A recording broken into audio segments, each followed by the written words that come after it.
This is Emmy-nominated rapper, actor, / the greatest of all times, T.O.N.E's, and you checking out Dispatch Radio. All right, folks, we have a great guest. I'm so happy to have him back on the show with us. And, you know him from so many things and maybe not even realize his name. He's back as Harry Bosch. Season 2 just dropped on Amazon a week or so ago. And you definitely need to be plugged into that show. It's just a fantastic show, and he definitely has found his mark. Titus Welliver is with us. Titus, how are you, my friend? Excellent, excellent. Good to be here. Good morning. We were finally rewatching Grimm with my youngest, and I was in the kitchen, of course, probably getting a piece of pie or cheesecake like I normally do, and she says, "Dad, that guy you like is on." And I said, "What?" I go, "Well, that's Titus." I said, "Yeah, you guys know Titus. He was on Lost." They're like, "Oh, yeah, the Man in Black." And my son's like, "Yeah, he was in Transformers." "No, he was on Last Ship." I'm like, "He's been all of those things. What's wrong with you guys?" And so how long until you actually just become Harry Bosch? People stopping you in the grocery store going, "Don't I know you?" Or what's the latest on that, Titus?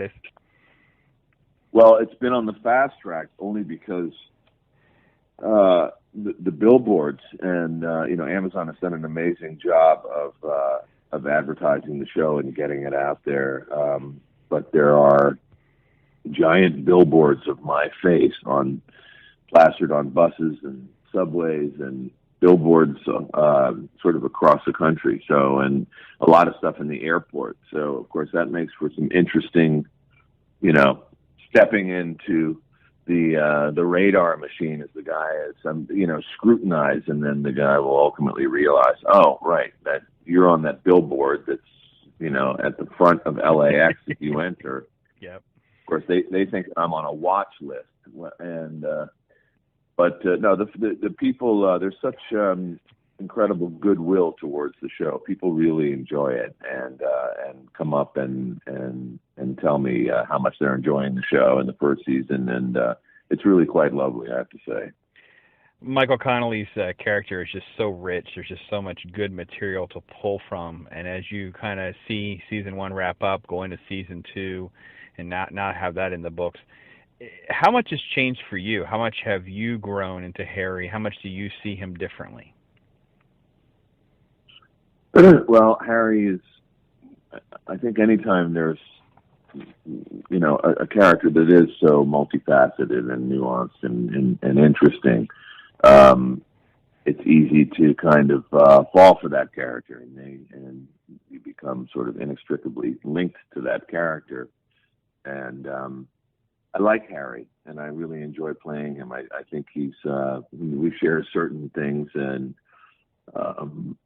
neither of us suffer fools, and we're both the sort of, Luddites when it comes to any kind of technology, and we also love our children, deeply, and love jazz. But there's just there is that thing about Harry, because he's vulnerable, because he's kind of a haunted character and kind of a broken guy internally, emotionally, who's emerging through his relationship with his daughter, and his work is the one thing that sort of allows him to kind of to live and feel productive, and so he does it so well. The periods when I'm not shooting, I miss the character, and then I said that to my son, and my son kind of laughed and went, "Dad, you are kind of Harry Bosch." Well, that and the billboards, your wife's of course reminding you could be on a watch list. Just don't mix up the two. Just be careful. Yeah, exactly. Don't let it blur.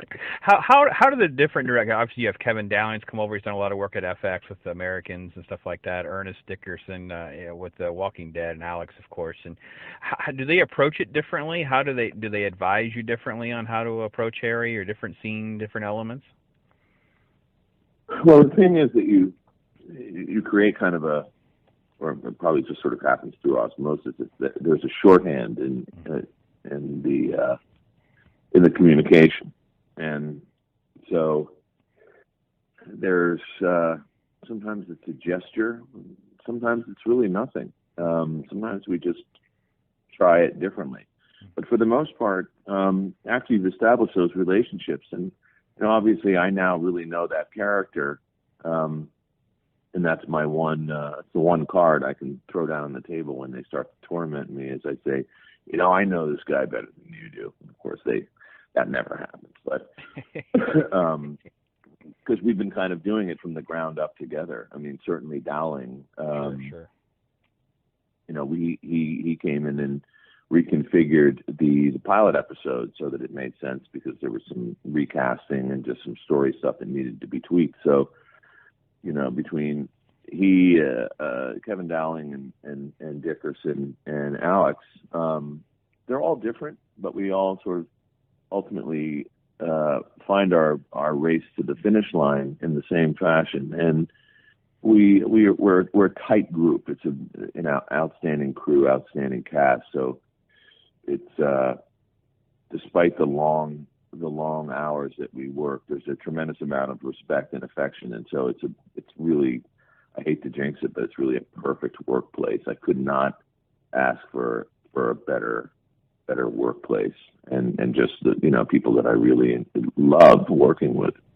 We're talking with Titus Welliver about Bosch. It is in its second season. It just dropped on Amazon Prime, and it is a must-see. You've got to see it, especially if you love cop shows. You've got to be plugged in to this show that adapts Michael Connelly's great series of novels. And